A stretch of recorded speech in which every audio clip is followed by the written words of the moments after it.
so excited today to have what I am kind of thinking of as my aquatic guest. If you've seen like Avatar 2, I think this is going to blow that out of the water. Literally blow it out of the water. But Sasha is what I would describe as a water-based human being. Yeah, I think and that's fair. I just think kind of what you do is very interesting. And so I wanted to have you on, and I'm happy you're here. Thank you. I'm happy to be here. It is probably the more interesting thing about me. Yeah. Yeah. So tell me about towboats, like what they are, how long you've been doing it, Sure. and how you got into it. So towboats are interesting. I should say towboats. Most people say tugboats. Okay. Is there a difference? So tugboats pull, towboats push. Okay. And I'm sure that someone will correct me on that, but that is my understanding. I'm sure there's a deeper meaning, but so I work 15 days on, 15 days off on a boat on the Columbia River. We go to the Snake, the Willamette. So we come up to Portland, and then we go up to Lewiston, and then we go like half a mile up the Clearwater River, which is in Lewiston. Okay. I thought you would just kind of hang out around the ports, but you go... Oh, no. Okay. Yeah, we do. You're actually pushing this stuff. We have harbor boats that hang out just in the harbor. They stay from like Kalama to like the I-5 bridge, and then below, I think it's the Broadway Bridge. I don't know Portland well enough anymore to really know what bridge it is. It's red. Yeah, it's probably Broadway. I'm pretty sure it's Broadway. Up to Irving is where we go. But yeah, so there's boats that do that. The boats I work on are primarily the long haul boats. So we go all the way up through all the locks, the like Sagebrush Sailor type stuff. There's That's like an cool. old, yeah. So you're going up the gorge pretty much. Yeah. Yeah. Yeah. So we live aboard, we eat aboard, everything we do is aboard. You're stuck on a boat with 4 to 5 other guys that you may or may not get along with for 15 days straight. And you sleep, your watch schedule is 6 hours on, 6 hours off. Okay. So you sleep, you're always sleep deprived. Yeah. Always. That's so interesting. Yeah, and is it the same crew or is it just No, constantly... it depends. I worked for the same guy for about a year straight, just because I was his deckhand. And if you get senior, it's all union. So as you get seniority, you tend to stay with one boat. I've been moving around a bunch lately because I'm actually training to run the boats, which is my new thing. And so I move around every month, which it has its own set of challenges, but it is also nice to be with new people not be sort of forced into a small sweaty situation with the same people Probably all the gets time. a little old after a while. Some People, you definitely learn how to live with people. Mm-hmm. And if you haven't had roommates, your crew can tell.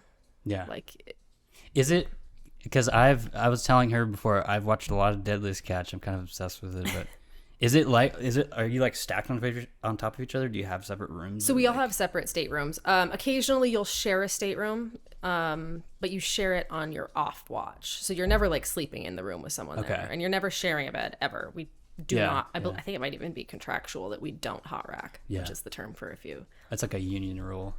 I should know more about that. I don't think it is, but it's certainly not something that we ever do. Yeah. Like the most you would do is share a room, and you'd never see the person. Okay. And it's like I've seen guys have dirty rooms that are sharing rooms, but personally no one has ever made the room dirty that I was. And maybe that's just because I had everything like where it was supposed to be. But yeah, it's a wild job. And then, I mean, sometimes your feet don't hit land for 15 days. Is that weird? Like, are you more used to the water than... I think I'm more used to it now. I think before I wasn't.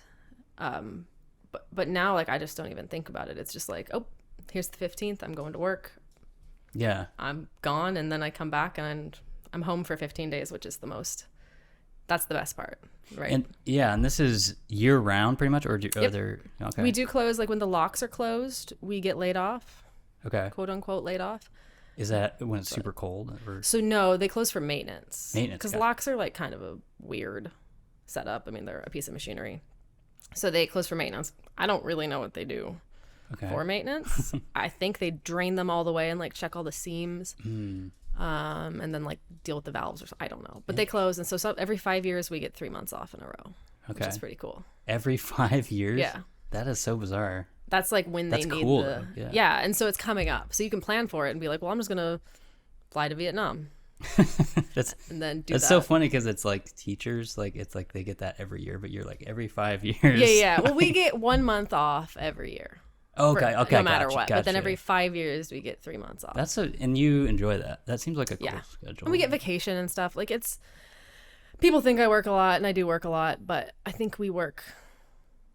I don't think we work that much more than somebody who works a 9 to 5. And when you are home, you get really meaningful time with people. So like I can go spend a whole day with my parents instead of like go have dinner, and that's the only time I see them for the month. Like that's not. Yeah. I can go fishing with my dad for a whole day, and it doesn't like take my whole weekend. Mm-hmm. But it seems more like wholesome. Like, I'm guessing you're like my age, like a millennial. Like, do you feel like? Yeah, I'm 30. Do you feel like that's more a good like life balance than? I think it is. I think it can be. A lot of guys I work with would disagree with me. Okay. But you have to. I mean, just like anything, you have to use the time that you are home to do the home things. And if you instead use it to go, I shouldn't even say this, but like to go on a 10-day hunting trip. Or to drink beer with your buddies every day, then like you're not having great time with your family, and that sucks. But like, not making good use of your time. That's a choice. Yeah. So that's I don't know. I love it. I could never in my life go back to a 9 to 5. And have you done that before? I'm guessing. Yeah. So I started as the like origin story would be that I was a mechanic for a few years, 3 or 4 years in my early 20s. Much to the chagrin of my very well-educated parents. I was like, I'm not going to college. College is dumb. They didn't like it? No. And this was like before the trades were a thing. Like now people are like, oh my God, the trades are so cool. Join the trades. Mm-hmm. And it seemed like those industries are also like we need. Yeah. Well, we labor. needed them 12 years ago too. Yeah. So when I got into it, it was not popular. And then like 3 years later, it got popular. Okay. So that was cool. But so I became a mechanic, and I just hated it. I had to go to work every day at 7:30 and was off at 3:30. And I dealt with like just like what you would expect, I think, probably to deal with working on trucks as a female who's in your early 20s. And I went from shop to shop, and it just never got better. I think I applied for 10 mechanic jobs and was offered a job as a secretary at every single one of them. Jeez. Yeah. And so I finally took one, and that whole thing is a long different story. But so I ended up getting my license to run boats through the Coast Guard because I had the sea time from fishing with my dad and fishing with a bunch of guides I know, and then actually going down to San Diego and fishing down there. So I had all this time. I got my license, and I was like, I'm retiring, and I'm just going to fish. Okay. So I took all this money that I had saved to buy a house and was like, screw it. And I bought an old crappy van in true millennial fashion, and I drove around the country, and in 2 years realized like, oh, I need to go back to Make life. some money or something. Yeah, pretty much. That's cool though that you also you did a van life for like 2 years. Yeah, in like not a Sprinter, in like a 1979 Dodge. Okay. It's like one of those old like Chevy big van sort of thing. Kind of, yeah. It had a high top. It had a toilet and a shower. And I was a mechanic, so it didn't matter that it was old and crappy. Yeah. And so I was able to, on a $1,500 van, go like the long way all the way around the country. That's cool. Yeah. But I came back and was like, well, now I have to have a job. Like you can't just travel around forever. And I got a job at TriMet. Really? Okay. Yeah. As a mechanic? Or? Yeah, on the buses, which I worked there for 90 days. Mm-hmm. And the reason I love TriMet for the reason that it got me to Tidewater, which is the company I work for now, but like the level of just disdain for taxpayer dollars and like corruption and just it was horrific. Yeah. I've never experienced, I've never worked for the government, so I've never experienced just anything like that. The waste and stuff. Yeah. Just like, I watched tens of thousands of dollars every day. And then like the people would laugh about it. That was the hardest part for me. They'd be like, haha, taxpayers. They just don't care. Like, what? Yeah. So I would be sitting there on a break, which was pretty much all day because we never did anything, and just searching for jobs. And I ended up I was like, well, I have a license. I could work on a boat. And so I found Tidewater just showed up, and I was like, oh, I've seen the like smiley face barges. That's like, is that what it is? That's I've what never we seen are. it. Yeah. If I grew up in Corbett, so we watched the barges go by all the time, and I was like, that'd be rad. Yeah.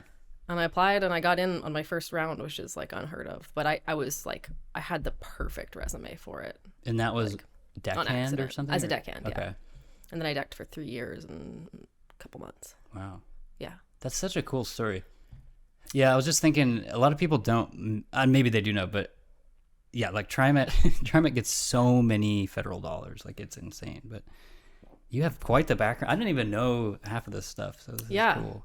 The TriMet thing, like I remember thinking when I got out of there, I was irate. Yeah. And thinking like, I should write an article about this. Like this is, and I'm so far removed from it now, half the people probably aren't even there. Yeah. But I mean, it was like, it was crazy. It's weird. It's surprising to me that you weren't like, I would think you'd be working on buses like all the time, but there was just a lot of time. So our orientation was 90 days. This is my favorite. Time. This is the perfect story. So our orientation was 90 days long, which it should have taken 5 probably. Yeah. At most, maybe 2 weeks. That's a long time, yeah. Yeah, 2 weeks, because one of the weeks we got our CDLs, which whatever. But during that 9 months, multiple times, they didn't have anything for us to do because they didn't have any kind of structure to the orientation. And they didn't have anyone to like watch us in their little classrooms. And so they would say, well, you should go experience public transportation. Go take the Max out to Beaverton and go to the food carts. So you would take literally, and we're getting paid lots for a mechanic. I think at the time, 4 or 5 years ago, we were making $38 an hour. It's very good, yeah. On the taxpayers' dollars, Yeah. and great benefits and all that crap. And so they would drive us, they would have us go get on the Max station, get on the Max, go out to the Beaverton food carts, get off the Max, eat lunch, and then we would ride the Max back. And that was our whole day. Wow. And that's, yeah, like some kind of immersion learning or something. Yeah. I mean, it was just nonsense. It was just like, we don't have anything for you guys to do today. If you're wandering around, the big bosses might notice. We can't have you sitting in here doing nothing because the big bosses might notice. So just go wander around the city, I guess, and come back. And while using TriMet. Well, yeah. Oh, and here's your free TriMet pass, which, whatever. I mean, the free TriMet pass aside, like I remember thinking like, or we'd take the bus, they'd put us in a bus and we'd like go get pizza. And I remember thinking like, this is a $10,000 pizza run for the city of Portland or the feds or whoever's paying for it. All the people going, yeah. And everyone's just laughing about it. It's so funny. Like, that is, yeah. It's funny because I want to say it was a mechanic. The guy, I rent where I live here, and I want to say the owner is also a mechanic. I think he's a diesel mechanic for TriMet buses. Yeah, that's what I was. So maybe because know each other. I don't know. But, Maybe. but yeah. Like, I knew I'd get in trouble if I ever said anything about the whole TriMet thing. But I mean, at this point, what can they do? No, it's just cool. I think your whole mechanic background is cool. And that's interesting, yeah, that you kind of found a way that made you happy to get out of that and made your way to the boat and stuff. And yeah, and I am very lucky that that I found. I think about that all the time. Like, I'm very lucky that I found Tidewater because it is a really good company. I mean, obviously, I have qualms with them like anyone does for where they work, but it's a really good company and our schedule is perfect for me anyway. And there's a lot of things about it that just sort of fell into place and were a little bit like kismet, not to be like woo woo, but I'm a big fate believer. So yeah. Well, my mom was gonna be like, she would make us. The thing that was really weird when I got the job at Tidewater was my mom always wanted to be a tugboat captain, and we would always make fun of her because she's like a little crazy. Like, so we would just make like, it just was this dumb thing that she would say that we would laugh at her for. But she'd make us stop and watch the tugboats go by at Corbett Station. They grew up in Corbett. Yeah. And she'd be like, yeah. And she'd tell us all these like crazy elaborate stories about like what her life on the river would have been like. And then I got this job, and now like maybe if I'm lucky someday I'll be a captain. Like, that's cool. Yeah. It's very weird and very like, you're like living your dream and her dream sort of thing. Yeah. Well, it was never my dream. Like, I'm definitely like living her dream and realizing like, oh, this is pretty good. Okay. Yeah. Yeah. It was just, anyway. Can you take me through like a typical day on the boat? Like, sure. Is it different all the time? Or? Yeah. And that's the coolest part about it. I think probably I'll go through like a deckhand day because that's what I know the best. So depending on which watch you're on, you wake up at either midnight and work until 6 o'clock, or wake up at 6 and wake up at 6 and work until midnight. And so you will go downstairs, like eat breakfast with the crew or whatever it is with the crew. And then the operator will go up, and once everyone's clear, you basically like clean up the galley because we have like, depending on the boat you're on, the boat I worked on mostly as a deckhand, you had a restaurant quality meal for every single meal. That's cool. Yeah, it was great. I mean, yeah. Is there a designated staff cook, or is there? No, so the deckhands cook. Or that's what I mean. Like, is it one of those? Like, Yeah. So the deckhand on watch cooks. Okay. And like I always would choose the cooking duties because I like cooking. Mm-hmm. Some guys don't. Some guys do. Whatever. So you eat and then you do rounds. So we're on a boat. Obviously, there's a certain amount of inherent danger. We can't like call the fire department, right? We can't like call the cops. We can't.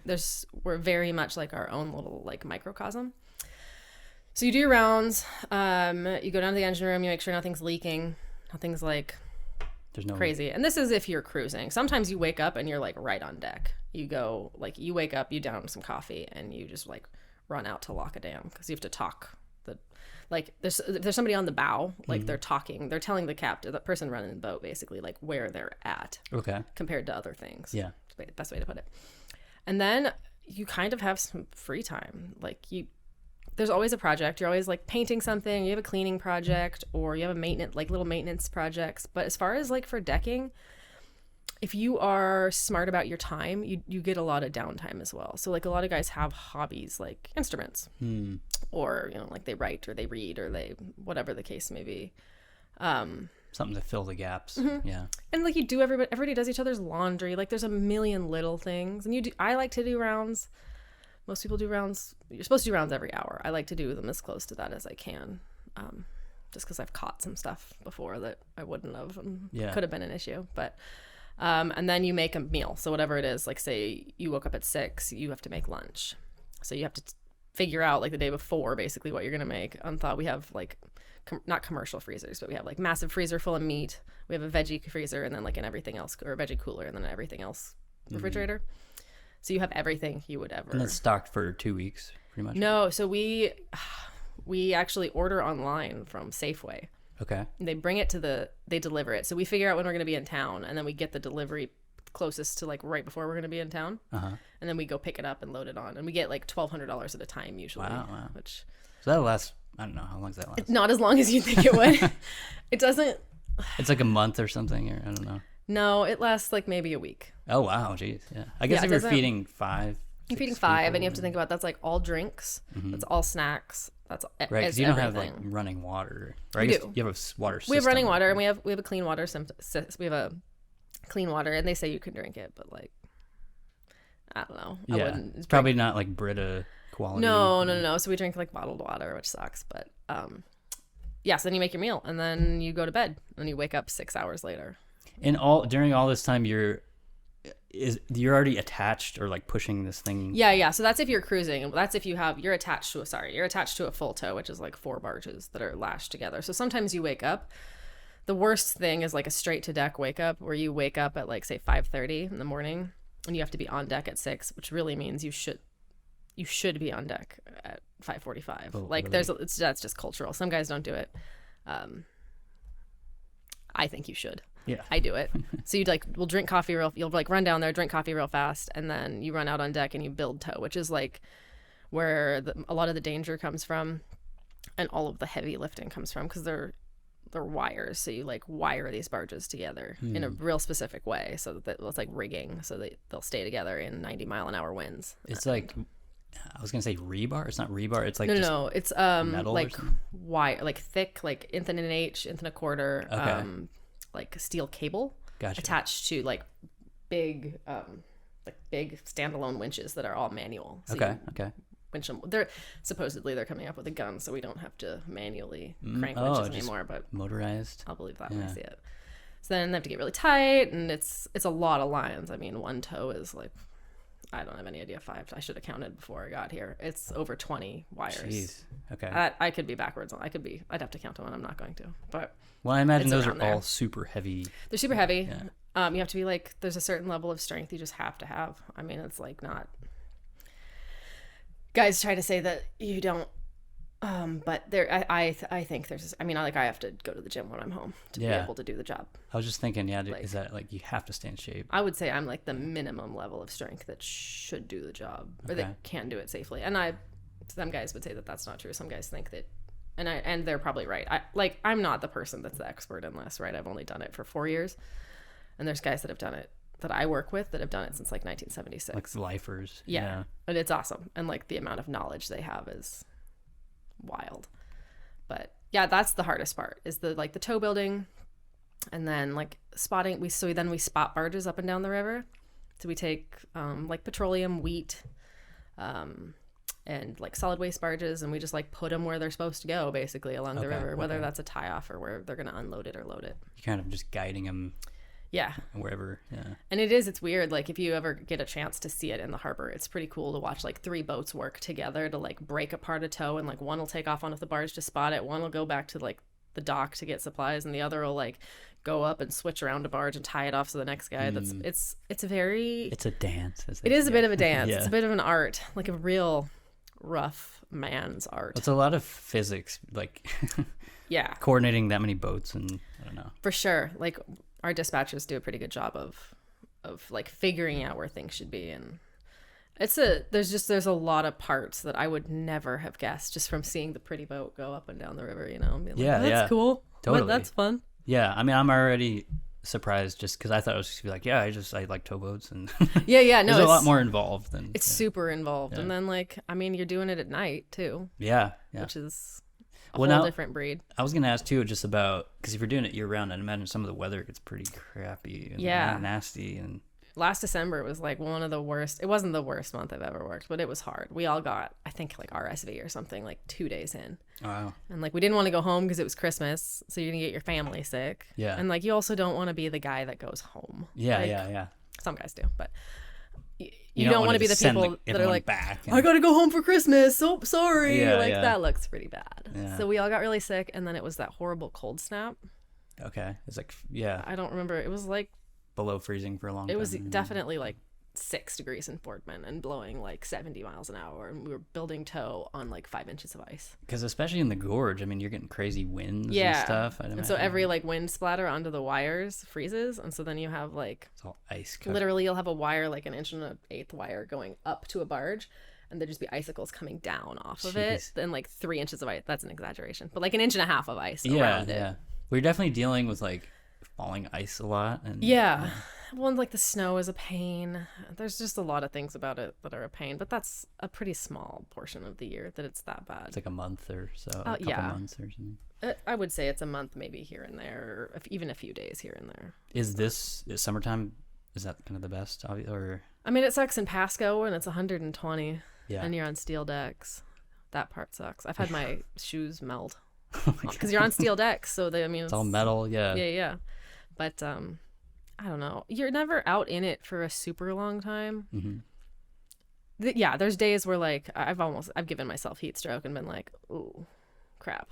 Mm-hmm. I'm not sweating anymore, and I'm cold, and it's 120. I should probably go inside. Yeah. And you're not supposed to do that. Yeah. They're very clear about safety. You're not supposed to, but like invariably you do, and you just deal with it. But tell me about your like path to. I love saying wheelhouse. Is it the wheelhouse? Yeah. The captain? Yeah. Okay. That's 100%. Because that's awesome if you get to be a captain, or would that be a captain? So we call him a pilot. It's like a junior operator. It's going to be a while before I'm a captain. I don't know that I have the... Well, even if you get to operate the boat, to be an operator. Cool.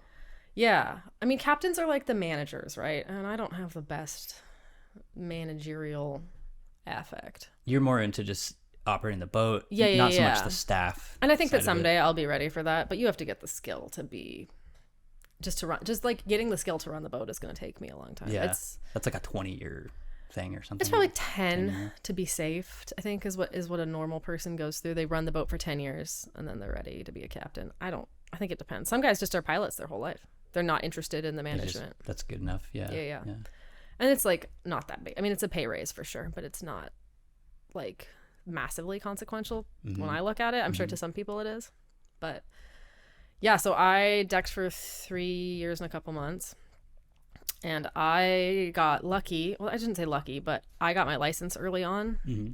So like the minute the Coast Guard works in hours, so like hours you have on a boat, right? And the minute I had the hours, I took the class, or actually a little bit before. I took the class, put in for my license, got my license, because I just didn't want to have it hanging over my head. And then I got really lucky in that all of a sudden no one wanted to run boat.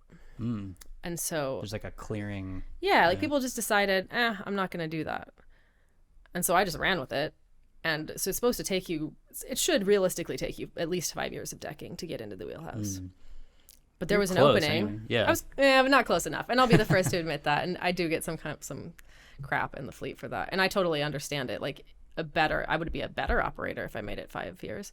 But realistically, the company won't exist anymore if people take 5 years. Everyone does, because we're hurting for people just like everybody else. Like you need operators. Yeah. Like we run out of operators and can't run extra boats sometimes, which is wild. At that point, you're just losing money. And Right. So I got in because there was a spot and there was no one else.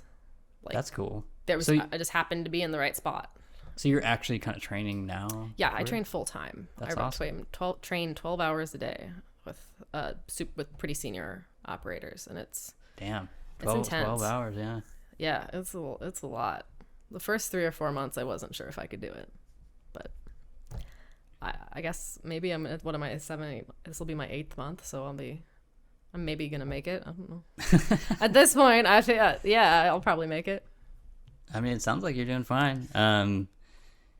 What's the hour like a mark you have to hit, or they want you to be able to do it in a year. Oh, okay. Gotcha. I hit it at a weird spot where I got in January, and this January the locks closed for, like I said, for 3 months. Okay. So realistically, they're not going to be able to cut me loose and then have me not on a boat for 3 months. So I'm not really sure what they're going to do. I don't think they are either. What I would imagine they'll do is they'll have me work one of those months on like a harbor boat, or we push barges downriver on the different run, and they might put me on that run for one of those months, and then I'll come back in April and June and finish. Just for safety reasons, it would be insane to have me cut me loose and then have me, even if I was, and I might not be ready, they might have to, I might need those extra months. It would be crazy to cut me loose and then be like, oh, here's April, high water. We're pushing 300,000 out of Bonneville, which is like a lot. I realize that's not probably like a known number, but it sounds like a lot. It's a lot. Good luck. Yeah. Like that wouldn't make it wouldn't be sense. very wise. Here's 200. Yeah. Here's however many million gallons, 2 million gallons of diesel. Yeah. Don't hit anything. Like that would be dumb. They're not. They're very safety conscious, so I'm sure they won't put me in that position. That's very cool though. And what is? I was just wondering. What is the cargo just all over the place? Like, it's pretty consistent. Like we take empty wheat loads upriver. Okay. Loaded petroleum upriver. Loaded ethanol downriver. Loaded wheat downriver. I can go into all of it. It's kind of boring, but like obviously it's the opposite of whatever it is. Back and forth. Yeah. I was just curious, like what you're hauling. Mostly wheat. So like, this is probably a wrong stat, but it's like 50% of the nation's wheat comes down the Columbia. Okay. Like it's an insane number. Idaho or? Idaho, Eastern Washington, Eastern Oregon. Gotcha. It's like a massive industry. That is, way bigger than I would have thought. Yeah, for sure. Cool. So I'm guessing like do you know any other women doing this? Or okay. What's like this? What's the spread on? So that's my big soapbox. Like we should get more women. I think we should just get more of other people in general. But there's one female that came before me at Tidewater. Okay. And she's the first, she will hate me for saying this, but she's the first female that has ever been an operator upriver. That's successfully, cool. ever. And she's incredible. And I love her so much. Her face is so symmetrical. Mentor kind of thing to you? Yeah. So then I have one after me too, who's a deckhand. And like we describe ourselves as like, she's like the mom figure, like the rational figure. And I'm like the crazy aunt. Okay. Like that's the dynamic. Yeah. We're very, very different in like almost every way. So everyone assumes that we don't get along. Like our politics are different. We hold ourselves super differently. We just like are so different. But we get along. I mean, turns out you don't have to have everything in common to get along. Yeah. And she's awesome. I go to her with like all of my major complaints and like vents and just somebody you trust. And, totally. Yeah. She's very trustworthy. She's very even keel. She's, like I said, the opposite of me and everything. I'm just kidding. No, she's great. Like I say all the time, if there was ever going to be a female on the river, it's a good thing it was someone like her. I wish I could say her name. I should have asked her if I could. No, yeah, it's fine. She's great. She's amazing. And and she's a big proponent for getting more females on the river. I I have similar belief. Like, yeah, I think it should be open. I just want to open. It's a very insular community. So like when I talk about diversity on boats, specifically on the Columbia, especially to tugboats, we literally hire like cookie cutter people from one county who wear the same clothes, who think the same thing, who talk the same way, who all grew up together. Like, yeah. Diversity is maybe we hired someone from Cowlitz County. Right. Like a couple miles over. They could wear the same stuff. Yeah. Like they could have the same views, but maybe they just like live 10 miles that way. Yeah. And it's not quite that bad, but it is. I mean, it's a super nepotistic world. Yeah. Like you have to know someone to get hired. I don't know why they hired me. I didn't know anybody. I mean, yeah, I was qualified, but like I didn't know anybody. Yeah. And it's unheard of that you get hired. No, that's cool. Yeah, I'm fascinated with stuff like that. Like for what I do for my day job, it's funny 'cause it reminds me of like in Oregon for housing, appraisers have a similar thing of like you literally have to almost be a family member, and then you have to apprentice with them for like hundreds of hours, and then you can finally like get approved to do it. But it is, I don't know, I'm all for like opening up stuff like that because you do need truly diverse people in every sense of the word, 100%. And like I'm not a big equity person. I'm more of a like equality of opportunity person, and I understand that there's lots of issues with that, and like opportunities are never going to be equal, but like if more people, I think if I had known this existed and that it was lucrative and all of the things that it is in high school, I think I might have gotten to it sooner, and maybe that would have been bad and whatever, but it's just not like, not everyone needs to be a doctor or a lawyer. Not everyone needs a liberal arts degree. Like not everyone can be a graphic designer. Yeah. Like, there's a lot of people just doing marketing or design now and stuff. I have a ton of friends that are in that, and they're all jobless right now. It's not the best turns time, out it's not I had no idea. Yeah. Well, it's funny you said that because I was just thinking like, if there was somebody that like not a recruiter, but somebody who had gone to high school and like, hey, this is something you could do. Yeah. Maybe change people's minds about. My parents were both high school teachers at Marshall High School. Well, towards the end of Madison, but I would go in like my early 20s and talk to them about the trades because my parents had realized like, oh, this is going to work out for her.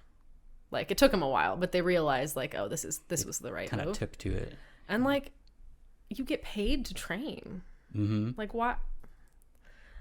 My sister had like, I'm gonna misquote it, something like $200,000 in student loans. Oh yeah. And like, doesn't have nearly the steadiness of employment that I do. Yeah. I mean, she's got a good job, whatever, but like.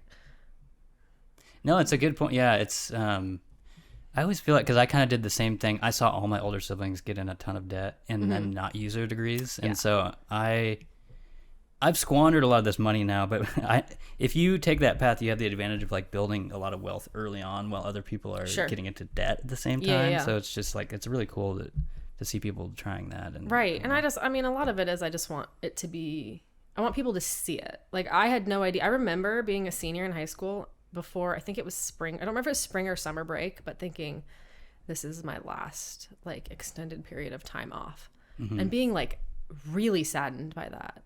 Like, I'm going to have to go to work every week. Oh, I see. Every adult in my life yeah. went to work every day. And I just thought that that was what you had to do. And, like, it's not. There's a lot of jobs that have really interesting schedules. Mm-hmm.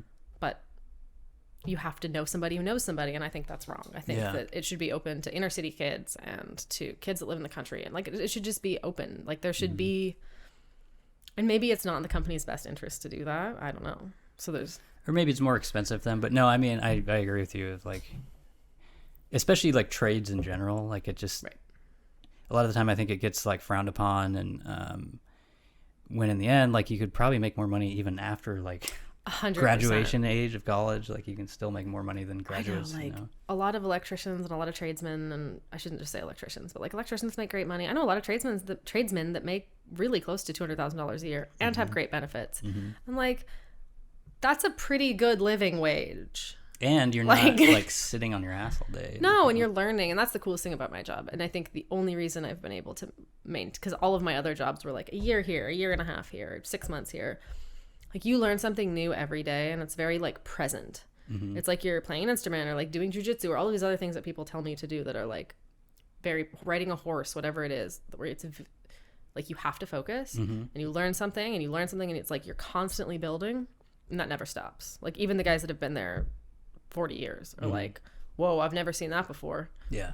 Like It is cool. I personally love that kind of spontaneity. I don't know if I could deal with like that level. yeah. It's But- a weird. It's not perfect. Yeah, I just like with video a lot that happens with me where because you're shooting so much video, like it's just like it's different people, different locations, but I love those kind of work environments where it's just like it's kind of different every day. And Sure. like, you know, I would imagine though, like it would be kind of cool to meet a bunch of people. Like that's a different.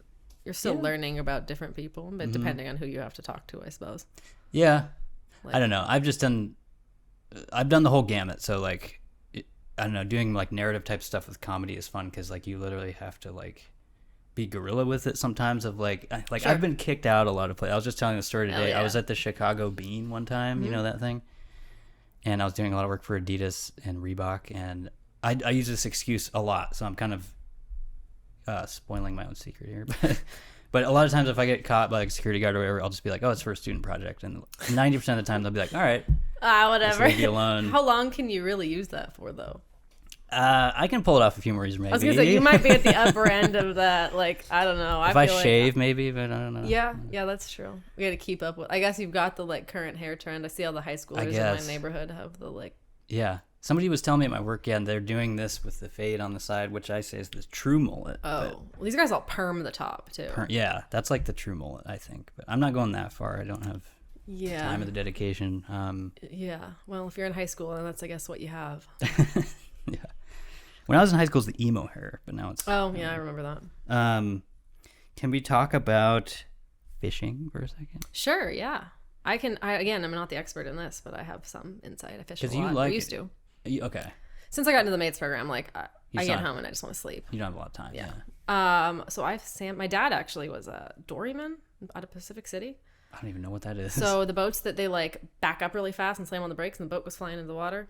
Okay. Maybe most people haven't seen that. I don't know. I don't But even know. Yeah. so in Pacific City and then Seaside Gearhart, they're these flat-bottomed wooden boats, and they literally launch them into the surf. And then they like run out and grab them, and then they commercial fish out of them. Interesting. So like super like the most badass of fishermen. Okay. Like, and I say that, and I work with a bunch of guys that are dorymen, and they're nuts. And they're catching. What do they catch? Salmon. Salmon. I mean, they do a lot of bottom fish as well. You can do halibut. You can do whatever you have a license for. Basically, you can do it for yourself too, and just fish with a tag and whatever you can have a tag for. But I think my dad did a bunch of lingcod. Okay. And salmon, and now we mostly salmon fish, but he did that for a lot of years, so that's like kind of the world that like formed the kind of fishing I do. Like I only do salmon fishing. Gotcha. Maybe some bottom fishing.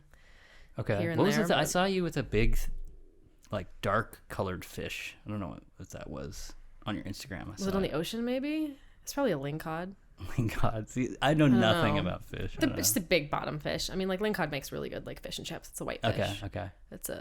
I eat the fish that I catch. I don't do the catch and release thing. Like Yeah. I that is probably kind of would if funny. I know a couple people who do that, and I'm like, I do. Like I live near the Tootle, and if I go up the Tootle, I don't think you can catch. I don't think you can. I think you have to catch and release on the Tootle. I'm not yeah. actually sure. And once they're up that far, I don't think they taste good, so I'll catch and release there. But like I do that mostly because they're just really fun fish to catch. They're like real wild native fish that are just like they know what you're doing. it just seems trick them. Yeah. You gotta trick them. Yeah. It's just like tricking fish. Like that's the whole thing. Like how close can I make this? How flashy can I make this look? Okay. Yeah, I guess I trick fish for. I've literally done it probably like twice when I was like a kid. But yeah. My dad was really into it, so I did it a bunch as a kid. And I used to know, like, I used to have a lot of numbers and a lot of like data on it, and I just don't anymore. If I go out to have fun. I know how to cut a herring, but like I don't know the degrees that is like they're decided that this year that's the degrees that spin right. So it's crazy. Guys get so scientific about it. Yeah. That like. At this point, sometimes I won't even rig my own rod. Like I'll ask what they're doing and see if I can do the next one. But like, I don't have the time to stay on top of it. I have so many other hobbies. So I go out with guys who really know what they're doing. Yeah. And listen to them and learn. And then sometimes it will be 2-3 months before I go back out. So Okay. I have all the gear. You generally go like once a year now still, or? Oh, I go more than that. Okay. But like I used to I used to be voluntarily homeless for all of August in Astoria. Okay. And just jump from boat to boat to boat to boat, wherever whoever would have me. Somebody, yeah. And just fish. That was this past. That was like 5 years ago. Oh, 5 years. Okay. 6 years ago. 6 or 7 years ago. Yeah. That's cool though. But I did it for like 4 or 5. I mean, I did it from probably like 21 to 25. Like once a year or something. Yeah. Even when I lived elsewhere, I would park the van and fly back for August. Okay. Because it used to be a really fun fishery. It's gotten kind of. Astoria. Yeah, it's really, there's so many boats now that it's pretty crowded, and it's just I call it combat fishing. Like there's so many people around. Everybody's yelling at each other. It's not like it's not really fun or peaceful. There's too much competition going on. Yeah, and there's a bajillion guides. Somebody gets really hurt at least once a year because they run into somebody like collision or something. Yeah. And it's just not. I just don't find it super fun. If I'm gonna be mad on a boat, I'm gonna be paid for it. Like, yeah. Well, it's funny because I was thinking about the difference between like river and ocean. Mm-hmm. Do you have a like preference, or I'd imagine they're pretty different, but I don't. I maybe prefer. Not. I mean, I like fishing on the ocean. I have tuna fished a lot in San Diego. Okay. Like trophy bluefin and yellowfin. It's fun, but it's like it's so much more intense, and it takes so much more time and so much more money, and like the likelihood of it's hard for me because you go out and like I wake up at 5 o'clock in the morning or whatever and go fishing and don't catch a fish. I'm like, oh, I woke up at 5 for nothing. And if I fly down to San Diego, spend $1,200 for fuel in the boat, like risk my license to be out there because usually I'm the only licensed person, like and all these things. I'm out there for 2.5 days, sleeping on a boat, not getting sleep, I get seasick the first day always, no matter what, and still don't catch a fish. That's way. Yeah, it's not like, oh, I just messed up my day. It's like you lost like thousands of dollars. And I've told people I'm going, and so now they're like, let's do the fish, and I'm like, yeah. So I don't do that quite as much as I used to, but it is really fun, and I think everyone should go do that fishery because although it's kind of dying out right now, but it is really fun, and the fish are insane, and you have to fight them for like 8 hours, and if you want really fresh tuna, that's what you have to do. That is cool. I just like a week or two ago I saw I don't know how I found this, but I like sushi, and also I found this seafood wholesaler near where I work in Vancouver. But anyway, I saw they had a video of I believe it was a Japanese dude doing like when they cut the tuna open, and it was like really like perfect and like ceremonial, almost. Yeah. And I was just like, wow, I didn't even know this was a thing. But that might be only for sushi. I don't know. Yeah. We had a cook on a boat that was Japanese that would do that with like the first catch. That's cool. And it was intense, but that was a boat you had to spend a lot of money to be on. I mean, that's the thing. Like to get on a good boat down there is like $500 if you're going to be with a bunch of other people, and like if you want to have a good time, it's going to be a couple thousand per person. So I got lucky that I was licensed and they'd let me on for free, because then if we got pulled over by the Coast Guard, it was. I probably shouldn't say that. I'm not sure if that's illegal or not. I don't think it is. I think I counted as crew.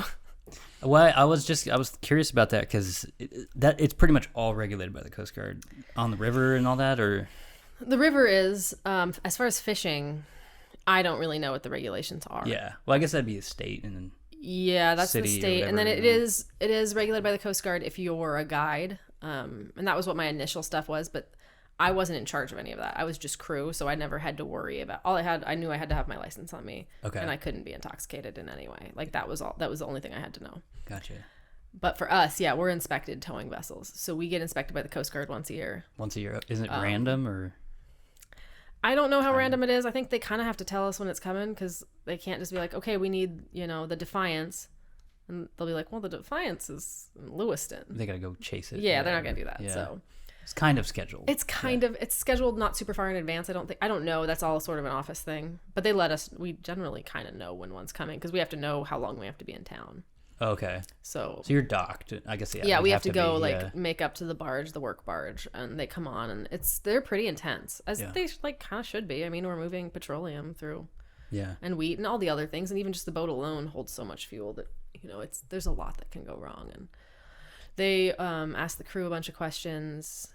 They obviously look at the boat. They test the hulls. I mean, the regulations they're pretty crazy, honestly. How long is that? A whole day it takes to do that, or? Some of them are 8 hours, some of them are 2. It's just there's like 100 different levels. I don't know. There's like probably 4 different levels of audits, and they're all very boring and very intense and very like. I was gonna say I'm not trying to like bore. I'm like I said, so obsessed with Deadliest Catch, and they literally board them on the ocean, and so I was just curious if it's no, they don't do that so much. They could technically, if there was something really urgent. And we have a couple government contracts that we follow like this. We're this most stringent safety.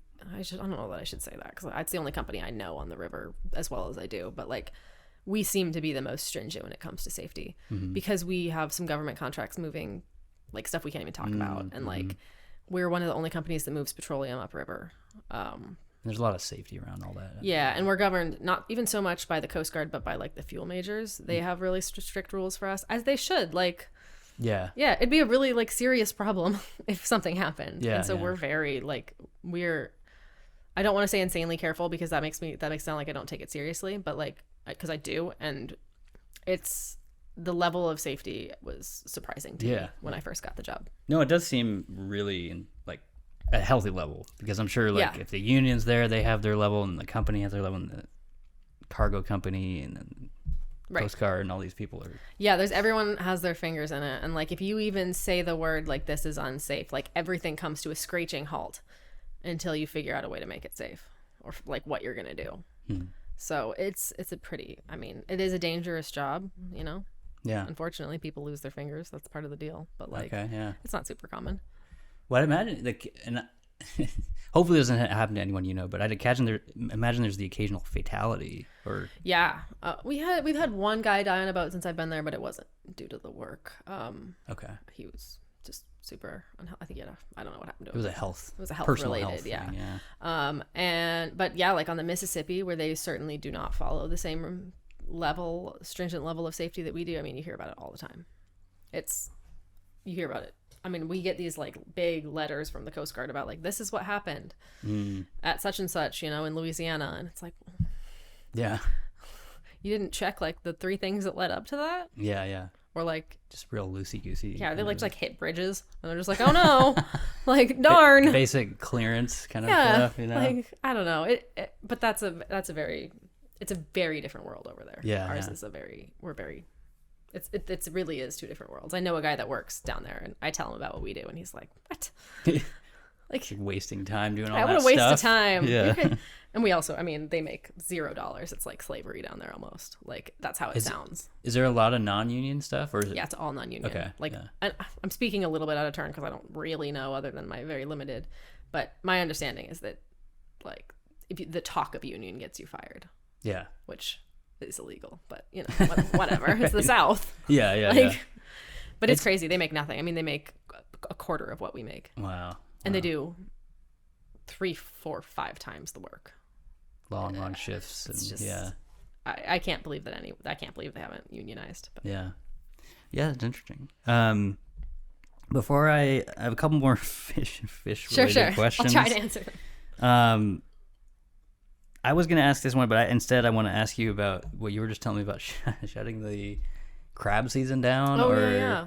Because just go ahead. You wanted to find fresh crab, so I want to find fresh crab, and I was asking her if should I just go to the Oregon coast and find a crabber, and then she's told me she shut the season down. Yeah, so I don't remember how many years ago this was. It was probably 6 or 7 years ago. So I don't know where the freshest crab is. At that time, you could go to Kelly's in Nehalem. Okay. And they would like make the crab for you right there if you caught it. Wow. But they also had super fresh crab. Like they would literally like give you a crab that had just been steamed. So that was where you could get they're boiled or whatever it is. Yeah. But we did that. I think it was there 1 year for my birthday in November. And I didn't think much. Have you ever had the crab butter? Crab butter? Oh my God. I don't really know what it is because I'm a prima donna when it comes to crab, and so like someone else always cracks it. I've never had it, but that sounds amazing. It's not. It's like well, it is. Like I always thought you were supposed to do it. Like you're supposed to drink it and dip, but it's like the guts that cook inside the crab. Okay. And then you like how you open the shell and it like pours into the shell, and it's just like this yellow gut soup. It's a gut stew. Salty gut stew of crab. And so it was my birthday, and I eaten a lot of crab, and I had eaten a ton of the butter because my dad had like dared me to, and I'm not gonna, not. And I think it was 2 or 3 days later, I don't remember. I was at work, and I remember I was under a truck, and I didn't know where I was. Like I knew enough to know that like something was wrong. Like I was, but like I wasn't like sure what was. I knew where I was, but I like wasn't sure what was happening. It's like a cognitive. It was super weird thing. Yeah. And I was like, man, I don't like what happened. I'm trying to think about like what I'd eaten that day, and I like roll out from under the truck, and I'm just kind of hanging out. And a friend of mine who actually now works at Tidewater was like, you look like you should go home. I think it was, it was on my birthday. So that was the Sunday, and it was like the Monday or Tuesday after. And so I was like, well, I can't go home on my birthday. Like they're going to know, or they're going to think. Yeah, yeah. But it was bad enough that I'm like, I have to go. Something's wrong. Like I'm really unwell. I was just super, super sick. I had like, for lack of a better term, like gastrointestinal distress. Yes. And it was, but also had no idea where I was. So I drove home, which was a mistake, but like I didn't really know what was going on. And I can't remember what the other symptoms were, but they were really specific. And I called my dad, and my dad goes, yeah, I don't feel great either, but it's been a couple days, and I don't know. I don't know. And I'm not sure how I figured it out, but I figured out that we had all gotten domoic acid poisoning from eating the crab. I think there was like a couple other friends that were there, and I called them all, and everybody felt like kind of bad, but I had sat there and drank the butter, and the domoic acid poisoning like is in the guts, I guess, or something. Okay. Like your chances of getting the poisoning are much higher. It's called domoic? Is it? I think it's domoic. Domoic. Yeah. I hope I'm not saying that wrong. It's okay. But yeah. I ended up calling, I think I can't remember. It was like the Department of Health department or something. Yeah. And was like, hey, this is what's happening. I think that I have domoic acid poisoning. And like, I guess they were right on the verge of cutting the crab season off, because it's from like, it's not like red tide or whatever it is.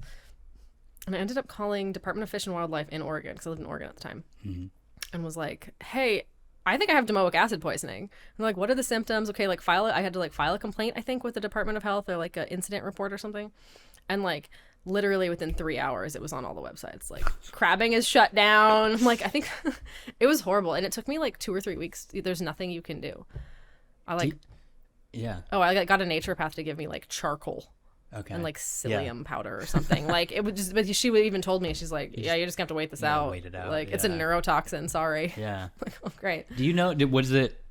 Because now I understand. Like it wasn't really your fault, probably. No. Was there like a bunch of other people that did eat that? There was a bunch of other people, but like no one ate as much as me. Okay. And like it was the day before my birthday, so and I was like 21, 22, so I'd had like probably a lot to drink, and was just like drinking the crab butter and dunking everything, and I was like, this stuff's awesome. And so everybody else like didn't feel good, but didn't have any like real distinct symptoms, and I had like I remember I Googled it, and I had every single symptom. You're just like, yep. And nothing else. Like it was like check. Yeah. check. So I don't eat crab anymore. But it was contained to like that restaurant. It wasn't like... No, these were crab we had caught. Oh, I see. Okay. Yeah. So that was the thing. Sorry, that was not clear. I forget that people don't like do that. Sorry, don't like do the exact same hobbies I do. No, it's okay. So we had gone out crabbing. Like that was the like birthday thing. I'd like been fishing all day on the upper Nehalem, and then we went crabbing. We caught all these crab, brought them in, steamed them, boiled them, whatever, and ate them. And so because they were crab that we had caught, like had nothing to, even no restaurant had anything to do with it. We just were like, okay, well, it's this time of year. Like my dad is like super knows everything about fish and crab and all that stuff, and knows the science behind it. And so he was like, man, the water's kind of warm this time of year. Like it might be domoic acid. That's what made me think. I didn't like just come up with it on my own.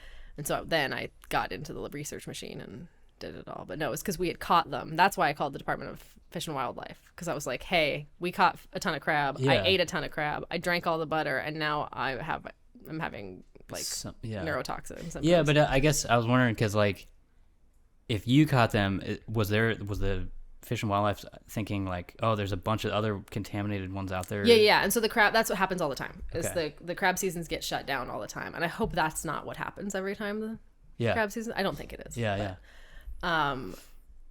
So everybody's out there crabbing, and then like they'll literally shut it down. They'll say like red tide, which I don't really know what that means. I thought it was a kind of algae, but I may be That's what kind of what causes it or something? Yeah. Okay. And there's something about the temperature of the water, but they will shut it down because the risk of domoic acid poisoning is high. Gotcha. Okay. And then every now and then, I guess somebody like me gets drunk on their 22nd birthday and is like, woo, and gets Yeah, poisoned. well, you're probably, I don't know, maybe you saved some people's health by Yeah, doing maybe. that, you know? Yeah. Or they're not spreading this contaminated crab. But yeah, that's why I don't know where to get the freshest crab anymore.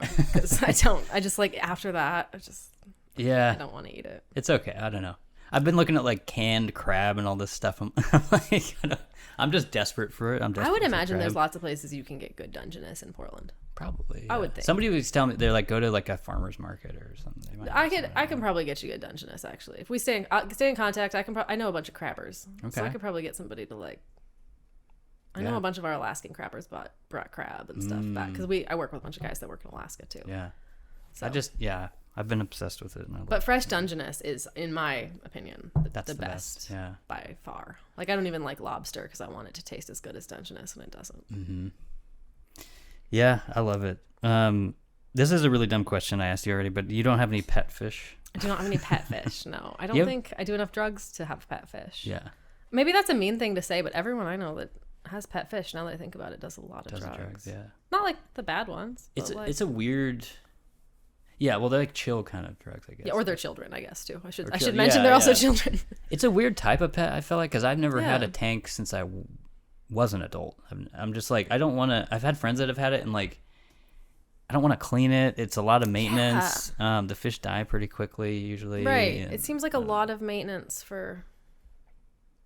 I don't know, but I'm not into like reptiles or anything either. So maybe that's the similar kind of. You have to maintain their habitat. Yeah. Like my dog and I have the same habitat. Yeah. So I was the couch, like she's, you know, like I only have to maintain one habitat for both of us. Mm-hmm. So that you just got the dog. I have a dog, yeah. Okay. Which is a real pain in the ass with my schedule. Yeah, how do you? I have a lady that lives on my property. Okay. That is like my nanny. She's my nanny basically. And stuff. And, yeah. She's my nanny and the dog's nanny. She like grocery shops for me before I come home. That's pretty cool. It's awesome. Yeah. It's great for her. She lives there for free. She has an RV, so I set up like a little RV pad. And so she gets everything for free. She doesn't have to pay anything to live there. But she has to take care of my dog when I'm gone. And sometimes when I'm home, like she'll feed her and stuff. And then she has to like mow the yard.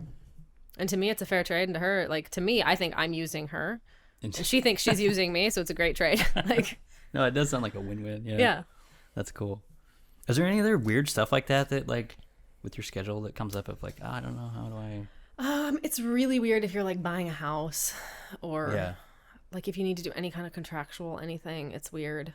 Just scheduling stuff and Zoom helped a lot with it. Mm-hmm. Like when this sounds terrible, but like COVID helped a lot for that kind of stuff because now you can like I've never had to go to court on the it's all remote. Yeah, I've never had to go to court on the boat. Yeah. But I've seen guys be like, oh, I gotta go for a minute.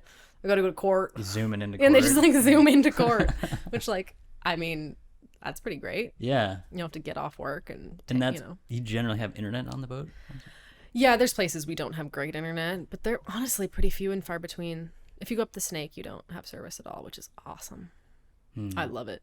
Just leave your phone in your stateroom. Yeah. Yeah, it'd be convenient, but it'd be. I can see the advantages and like the coolness. It's inconvenient of both. if you have families. It's very inconvenient. Yeah. But like, I'm not calling any kids at night. Like I don't. Like, I mean, I guess I could if I wanted to. Kind of weird. Hey. Yeah. Yeah, I could see there's lots of guys that don't like it, but I'm trying to think of anything else that's weird. I mean, it's hard to like there's certain things that are hard. It's hard to continue like a workout schedule or a diet schedule on the boat because you're constantly surrounded by junk food. But okay. It's just something you But like you have like space to do that if you would. Because I exercise every day. I've done it for like 7 years, but That's like awesome. you could do that. Sure. Somewhere. We have a workout room on most of the boats. Like it's pretty well set up, but you're so tired. Yeah. That it's hard to like make yourself get up on your off watch. So like not take into your sleep so that you can work out is it's hard to do. Yeah. I don't know. When you're probably getting enough exercise anyway, just on deck for sure. In the wheelhouse, no. You have like I wake up early and work out now. Okay. Just because I think I might die. Yeah. If I didn't like all of a sudden my shoulders hurt. They never hurt when I was decking. But I think it's because I'm used to being able to be really strong and do strong stuff all the time. And now I'm like losing that strength slowly. Yeah. Even though I'm working out, I'm just not, I can't do that much. I know, like I was holding my niece yesterday and I'm like, oh, my shoulders are sore, which has like never happened to me before. Yeah. So You get some, but not probably enough. That's cool though. There's like a gym on there. Like, Yeah, and the company pushes it. It's some captains even like will push you to work out. Yeah. Because they call it the Tidewater 20, and it's really more like the Tidewater 80. Like 20 minutes? No, like you have the freshman 15, like 15 pounds that you gain Oh, your freshman year okay. in college. The Tidewater 20 is like guys gain at least 20 pounds in their first year. Gotcha. Okay.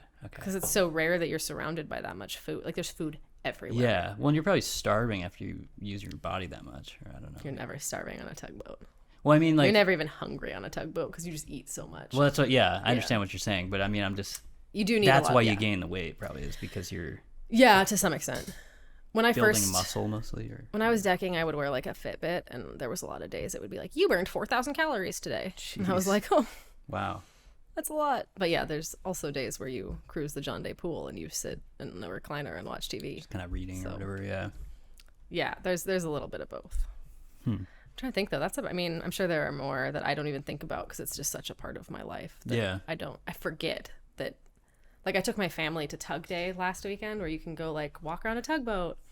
And there's so many things that they pointed out that I just like are such a part of my life that I just was like, yeah, that's how it is. Right. Yeah. What? Well, yeah, it's got to be. It's a struggle for me to even remember like port and stern and all this stuff, but it's probably so second nature to you that. Actually, I say like port and starboard when I'm on starboard. Don't even say it right. Yeah, well, bow and stern, yeah, or like, yeah. I will say that when I'm on a boat, like with one of my friends, and they make fun of me. Because even people that like have boats that don't use port and starboard. Right, there's like left and right. Left and right, buddy. Like, so yeah, it is a weird part. It's like such a cultural thing too. Yeah. That you're part of this super insular little like family, for lack of a better term, and you forget that not everyone does that. It is a weird. I was gonna ask. It's kind of a boring question, but I'm always really interested in just like the whole nautical world of like, I know there's like nautical like time and like all that stuff. I mean, we use just military time. Military time. Okay. That's what I was just wondering, if it was like, if there's more to it than, I don't know, like all the terminology we were just talking about. Sure. And like that kind of stuff. There's a ton of terminology that just like it's all boat related. Yeah. It's all like boat related or tow related. And it's just stuff you pick up as you go. But I mean, the brotherhood is cool. Like the nautical, like if you're in the maritime industry, like people who are in the maritime industry treat you differently. I think it's kind of like being a firefighter. It's good camaraderie. Yeah. Like if you're a firefighter for Portland and somebody else is a firefighter for Longview, like you have something in common and you just like have a bandwidth that you connect on, which is pretty cool. That's awesome. Yeah. Okay. Let's talk really quickly about the fiddle.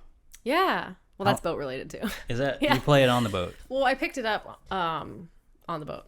Okay. So I'd never played it until like a year and like 8 months ago. Oh, wow. That's recent. Yeah. Yeah.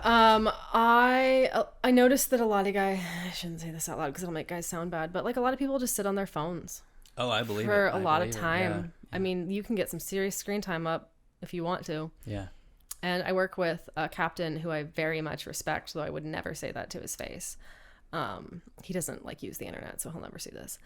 But he plays a billion instruments.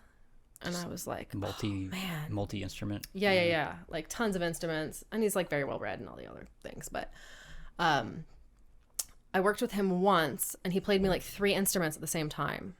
And I was like, I can't even, like I can barely play the guitar. Yeah. Like I've played instruments throughout my life. Like I'm a pretty musical person. And like I don't know what made me do it. But the next month on the way to the boat, I got a violin on the way to work. Just like from literally from a music store. Yeah, like from a Music World or something in Vancouver. And I remember I walked in, I'm like, give me the second, I think I said, give me the second cheapest violin you have. And they're like, and I've done that before. Like that's not the first time I had done that. I like that. Because you don't want the cheapest. Yeah. And I did that with a banjo. Like I did it with all kinds. Anyway. So they are like, okay, the second cheapest violin we have is like $1,400. I was like, oh, that's expensive. Give me the cheapest violin. Yeah. And they're like, okay, that's like $300. Okay. I'm like, okay, yeah, we'll do that. That seems much more reasonable. And then I just like very slowly picked it up. What are you doing? Like YouTube videos or how do you? Yeah. Well, the captain that I work with, who plays the violin, he would like hound me via text about like what I had learned that month. And I would constantly be like, I took it out of the case once. I took it out of the case, like not at all. And he would get like super mad at me about it. And be like, well, you have to like this is the song you're learning next month. Yeah. I'd be like, oh, I'm not, and I'd not learn it, and I'd not learn it. And then one month I started playing and I just kept going. And I got to the point that I was playing hours and hours a day. Wow. When I was home, and then, maybe an hour a day to 2 hours a day on the boat. You got to the point where you felt like you could control it. Yeah, it wasn't just miserable to listen to either. Yeah. Because the violin's fiddle, I guess, because I don't play violin.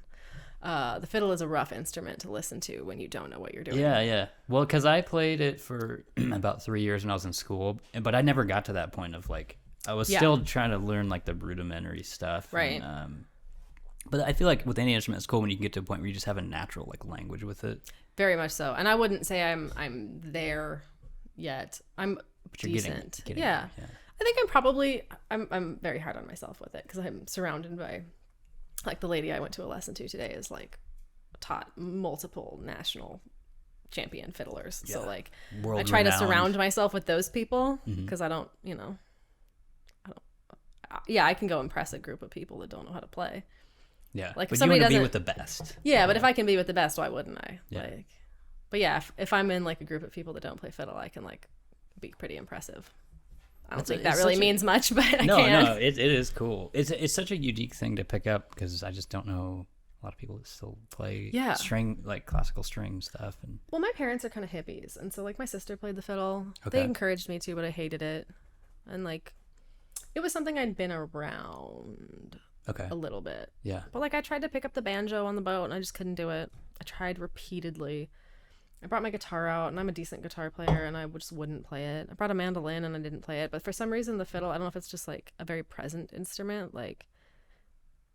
You can talk and play the guitar. You can't do anything while you play the fiddle. You have to be very much you're just focused. laser focused. Yeah, But yeah, I picked it up on a boat. I mean, and it was, now it's this weird major part of my personality. It's all I do is go to jams, and I will go to Portland. I'll literally drive an hour to Portland to go to a jam. that's cool. Yeah. What do they? It's they just call it a jam or a. So I play old time fiddle, which is a real, talk about an insular world. It's they're all old people. They are. I mean, there's some that aren't, but it's old time jams are all kind of run the same way. You go around in a circle and everybody you pick a song and you play it basically 3 times through, twice kind of slow and then once fast, and you talk about the history of the music. And it's a very passed on orally art. And I don't read, I mean, I kind of read music, but not well enough to say I read music. So it just hang out with a bunch of old people and talk about old songs that kind of everyone knows. Arkansas Traveler is the Bumblebee song. I know. Yeah, I know the Bumblebee. Yeah.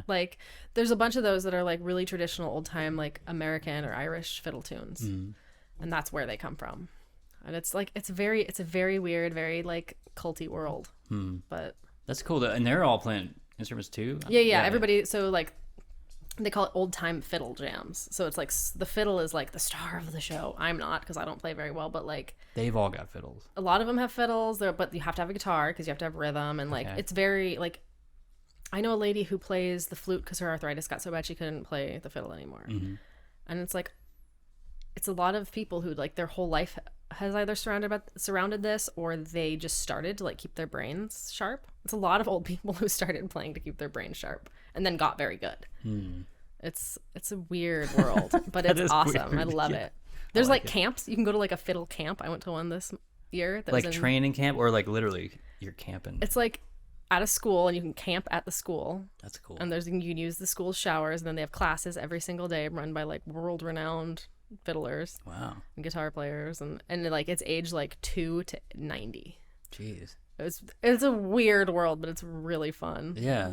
And once they kind of realize that you care about the music, they welcome you with open arms, no matter who you are or what you look like. It's interesting. Yeah, that's it. Yeah. Just trying to think of how popular the string classical thing is, because it seems like it's not very popular. But It's not. But But that's every cool that band it's- wants a fiddle player. yeah. I get approached by guys in bands all the time, and Okay. not in a creepy hey, you want to be in my band, little girl? No, way. it's In a how good are you good enough to play in a band? yeah, and I'm they no. need a fiddle player. Yeah. Yeah. It's super super common. Weirdly. That is weird, yeah. But they're hard to find. Everybody is a bassist. Everybody plays guitar. Yeah. If you're in any kind of a like even country leaning band, finding a fiddle is hard. Like Or folk band Matthews, didn't they have Maybe. something like that? I can't remember. Well, that's what I was gonna like. What's your? It's purely just personal enjoyment. Like, you don't have totally. like a goal of like I'm gonna be the best. I started a little too late to be the best. I think you have to start at like 3 years old Younger age, to be like good. Not, but to be the best. But I also just don't do anything half-assed. So like, yeah, I'm getting lessons like once a week from like the lady in the area who trains all of the like professional fiddlers. Wow. Yeah. Because like, why would I not be around the best? Like, I don't. That's cool. Yeah. Yeah. You're committed to doing it. Yeah. Well, I like it, so I just want to be as good as I can be. We'll see how good that ends up being. Oh, that's cool. I think it's cool. Yeah. I think it's cool that you have it here. I mean, you can't see it, but Well, I don't want to. Yeah, I don't want to leave it in my car. No offense. It's just like Yeah. I don't leave it in. Well, for one, it would get too hot, and fiddles are really sensitive to heat. But I just don't leave it in my car for. It's probably the most expensive thing I've ever bought myself ever, and it's not even a nice fiddle. Like yeah.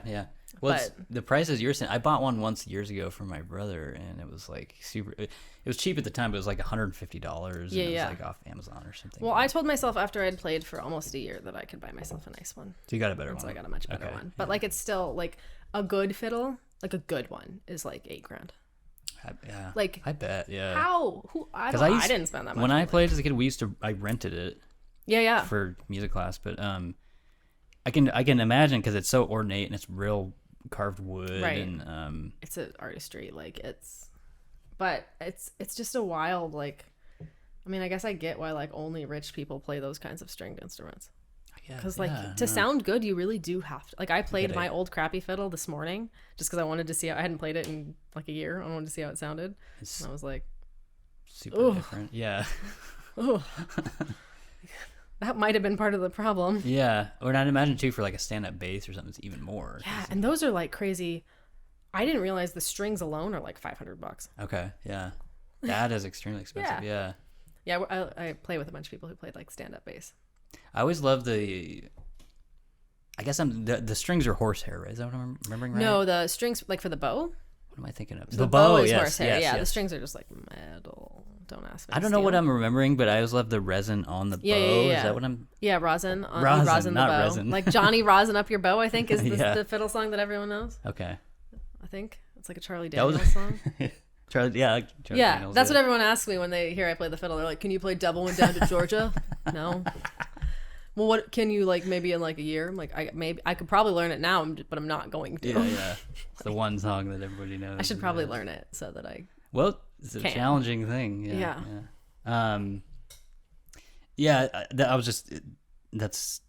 I'm sorry that's my favorite part was just putting the stuff on the bow. Putting the rosin on the bow. Anyway, yeah. No, I think that's probably pretty common for kids. I was kind of forced to do it from my parents, but I was too, and I hated it and was just like, I'm not doing this. You can't make me. yeah, I just hated carrying it and being like, oh, I'm the You're the guy with kid the with the violin, and like, so anyway. That's why I played bass in 6th grade, because it was an That's electric cool. bass, and I was like, I'm the cool person Yeah, playing the yeah. guitar case. Like, Yeah. look how cool I am. It Look, wasn't it's got cool a at all. Cooler look, yeah. Yeah, I could put a sticker on it if I wanted to. Yeah. Okay. I'm gonna get into these last ones. Tell me your. Actually, here before we get into Northwest favorites, how you're from here, right? Or I'm from Corbett. Corbett. If you know where Corbett is, it's like Oregon. east of Troutdale. Yeah, Okay, yeah. so like middle of nowhere. And you grew up there and stuff. Yeah, so my parents are the original hipsters. Okay. Like before hipsters were cool. My dad like always had a beard and was like a brewer at the first brewery in Portland. Wow. And then they moved out to Corbett to have like an organic hobby farm Okay. in 1989. Yeah, this before is it was real cool. hipster early days. Yeah, they wore like Birkenstocks and smelled like BO all the time. And So it's hippie hipster kind of, yeah. yeah, like to me that's like, I guess my version of my idea of hipster might be wrong because I live in a rural community now. Yeah, yeah. In my mind, like, yeah, I call them like they're like hillbillies now. Okay. Like hippie hillbillies. I like that, Hippie, yeah, hillbillies. But so yeah, I grew up on like a little tiny hobby farm. Like how like you hear about kids growing up now and you're like, ugh, like eye roll. But like I don't know, I just thought it was normal. What do you mean? What do you mean? Why is that? Well, like the kids that go to forest school. Oh, okay. Like that kind of like Yeah. I actually like lived in the forest. Gotcha. Okay. But it was cool. I mean, yeah, we had like cows and sheep and That's like cool. a big garden, and it was right in the gorge, so like right next to the Columbia River, and 40 minutes from Portland because my parents both taught in Portland. Gotcha. Okay. So yeah, you've been here a long time, and yeah. Tell me really quickly, if you want to, because you mentioned it before, why you kind of moved away from Portland. Mm-hmm. Is that something I moved? Yeah, so I moved. I mean, I moved away from the Pacific Northwest like completely. Well, I guess at first my options were basically live in Portland because I didn't have any money, and living in Corbett's has always been, not always, but over the last 15 years is now is prohibitively expensive. Okay. But even 15 years ago, I mean, the cost of living was $1,000 to rent a 2-bedroom house. Like, yeah. So I had to move into town, and like, I lived in Troutdale when Portland first started busing the homeless people out to Thousand Acres. I don't know if you know anything about that. Yeah, I don't really. And I know so- that's a lot of people don't know that's a common thing cities Yeah. do, but I didn't know about that. So there's the Sandy River Delta, and I don't know if it's done anymore. I don't know anything about the current state of affairs there, but I know about 10 years ago, I lived in Troutdale for 3 months, and everything was great. And then Portland started busing homeless people out to Thousand Acres for the summer, and our crime rate just like skyrocketed. This was, would you say 3 years? This would have been 10 years ago. 10. I'm sorry. This is like, yeah, this is before, like, everyone talks about, like, Portland's gone down the tubes now. And, like, I worked in downtown in, like, 2005 when I was, like, fresh 14. Well, that wouldn't have been 2005. I don't know when that would have been. 2006, I guess. Mm-hmm. Like, I worked at Apple Music Row, which isn't there anymore. I remember Apple Music. Yeah, I so used to work worked- right there on 2nd Avenue. Okay, so I worked on Apple Music when I was 14 years old. Like, Okay. the minute I got, like, free to work, I convinced them to give me, I kind of, That's cool. I talked them into giving me a job. Anyway, it doesn't matter. But so I had been like, I knew a lot about Portland from a very young age, and I just like watched it get shitty. Mm-hmm. And then by about the time I turned 18, like, I honestly probably haven't been into downtown Portland on purpose since. Like, it just, I watched it start getting steadily more dangerous from the point where I felt super comfortable taking the Max all the way from Gresham to downtown every single day, and like walking to PSU and taking, like, I felt super comfortable doing that. And I watched it over the course of 4 or 5 years 4 years while I was in high school, and then a little bit past that, get to the point that I was like, man, I don't really want to do this anymore. Mm-hmm. Like, I'm getting hassled in the street, like. Yeah. And so I moved, even then, so I lived in Troutdale. I moved back to Corbett. I just like bit the bullet and paid the difference to live on that side of the river, because it seemed like somehow the crime seemed to spread into Troutdale and not up to Corbett. I can believe it. Yeah. So still part of the metro areas. Yeah, you're closer to the bus lines. You're closer to like the truck stop area down there. Got really seedy. Yeah. And then when I did move back to Portland, I still or not to Portland, but to the Pacific Northwest, I've just kind of shied away from Portland, which it used to be you had to go to Portland to get good food. And like, you don't even have to do that anymore. So like, I just don't. I come to see like my friends that live in Portland, who will be very mad that I said this, but like, it's just something I don't like what Portland has become. Even before, like, people thought it was cool 5 years ago, and even 5 years ago, I was like, Yeah. nah. Yeah. Well, you're not missing much. Yeah, no. I mean, I remember when I was 14, I could walk around at night safely. Yeah. And like, my parents didn't even worry about me. It was not even a question. And I was like a little blonde girl, just, like, wandering, going to food carts by myself. And now, like, I wouldn't. No parent would, do that. No. Really, yeah. Or maybe they would here because they're kind of. Maybe. Yeah, I don't know. But yeah, it's not. I've been downtown a lot this year, and I was avoiding it for a while because I worked downtown for like 10 years. But every time I go down now, it's just like, it's hard. First of all, it's hard to even find like a bar that's open, which is, I'm like, Really? I lived downtown for years, and that used to be like one of the highlights. Is like, oh, you can just go across You the can street. go Splash or Dixie. I don't know. Those are the places that people went when I was like 21. Yeah. But yeah, it's just like, I would go to like a bar at like 9 or 10. It's like, oh, they're already closed, first of all, and second of all, there's like boarded up on all the glass. Is it for like safety reasons? I think fights and stuff, or I think it's that, but also they lost so much business during COVID because they weren't getting any, and they haven't rebuilt that. And it's also just, I think there's so much liability downtown for whether it's homeless or riots or whatever. But but yeah, it's just different, and I don't blame you for making that choice. Yeah, and there's so many beautiful things around Portland. Yeah. Like within an hour of downtown, I mean, you can find some pretty incredible places. They're very expensive now because everyone has moved there. Yeah. Well, I like what you said about food because pretty much every person that's come on this show is like, Portland's still a foodie place, and I believe that, but it's like you can really find that anywhere outside of in the state. Like there's Well, I mean, like I'll say the little like village that I live in, like we have bar food, we have really good Mexican food, but like that's it. There's not a lot. Yeah. There's also like 3,000 people in my town. But like Longview is my closest town, and everyone thinks of Longview as like this cesspool.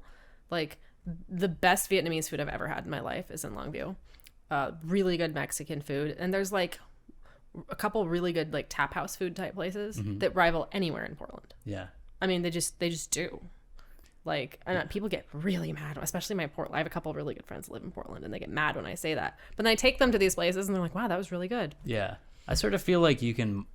Maybe it was COVID or whatever, but I feel like you can model that anywhere now. 100%. You know, I don't know. I work up in Vancouver, and you can find just as good, if not better, restaurants and bars and stuff. I will say I did try to go out to eat in Longview once and get dressed up with one of my friends for our friend's anniversary, and the nicest restaurant in Longview does have a drive-through.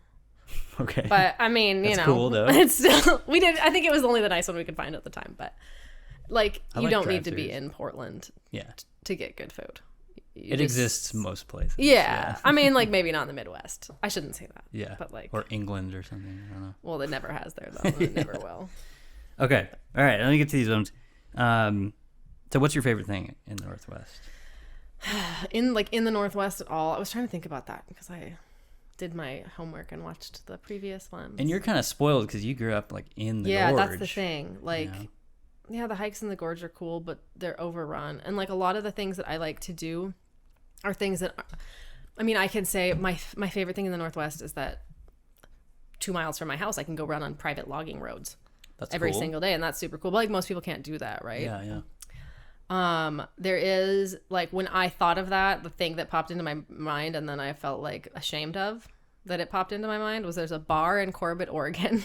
I hate to plug them, but I did work for them for a while. It's okay, you can plug them. Yeah. The Springtail Tavern in Corbett, Oregon is the coolest bar in the world. Okay, Springtail. Springdale, spring and then dale.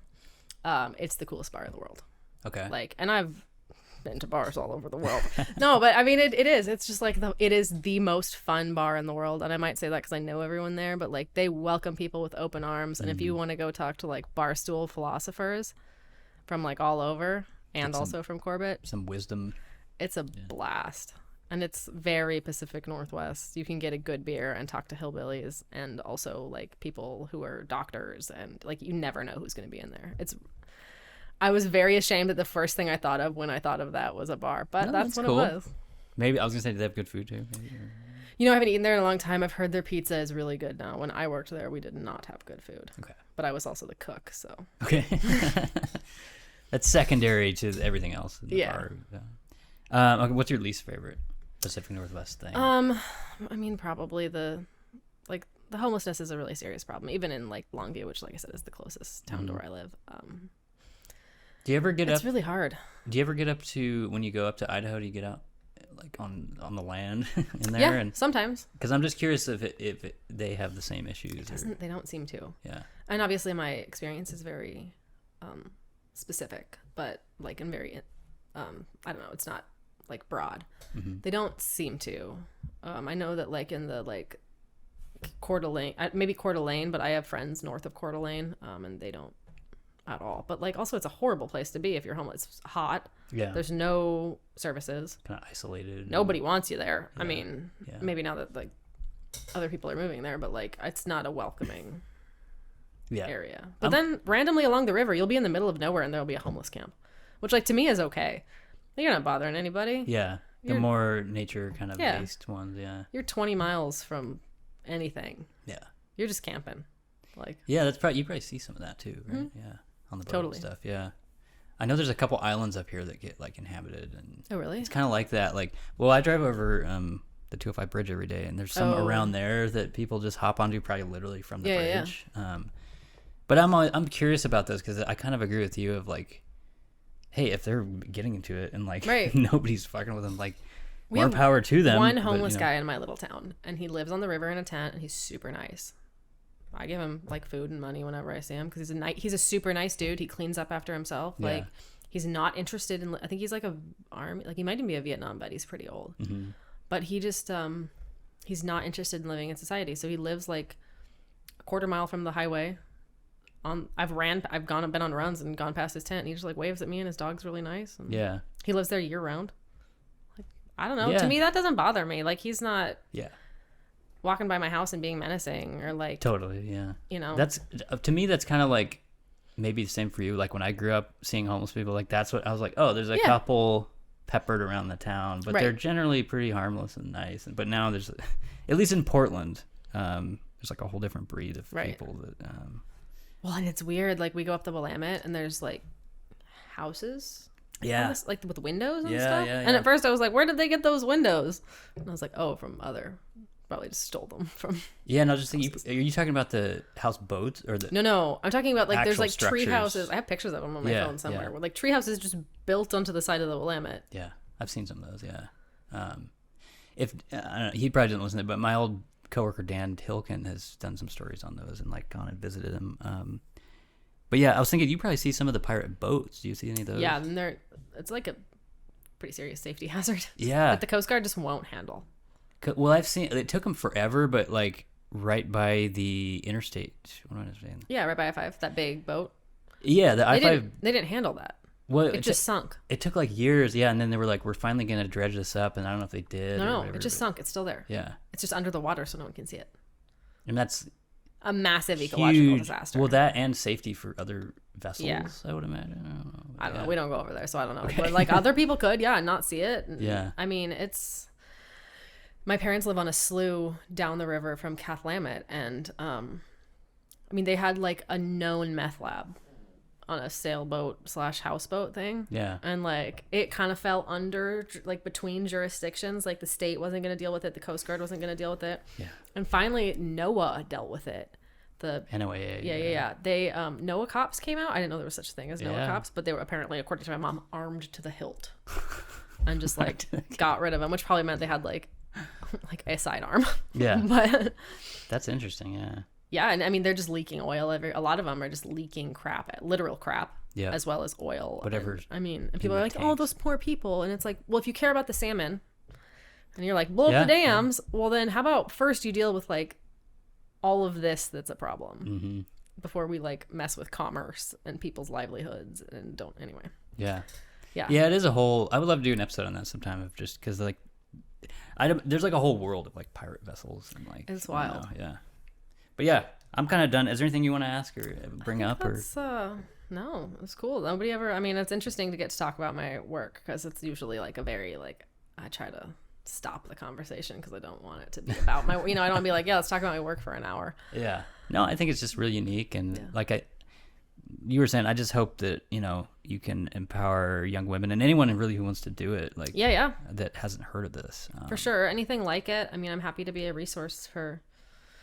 I just got a lady into a girl into the electrical union. Like, there's so many resources out there, and they are hard to find. They're easier in Portland because you have women in trades, but it does really kind of take an advocate or someone to show you the direction, or to do what I did and just flounder for 10 years and figure it out. Yeah. But you shouldn't. I don't think you should have to do that. Awesome. Well, yeah. Thank you so much for coming, and keep living that boat life. Yeah. I will. I'll do my best.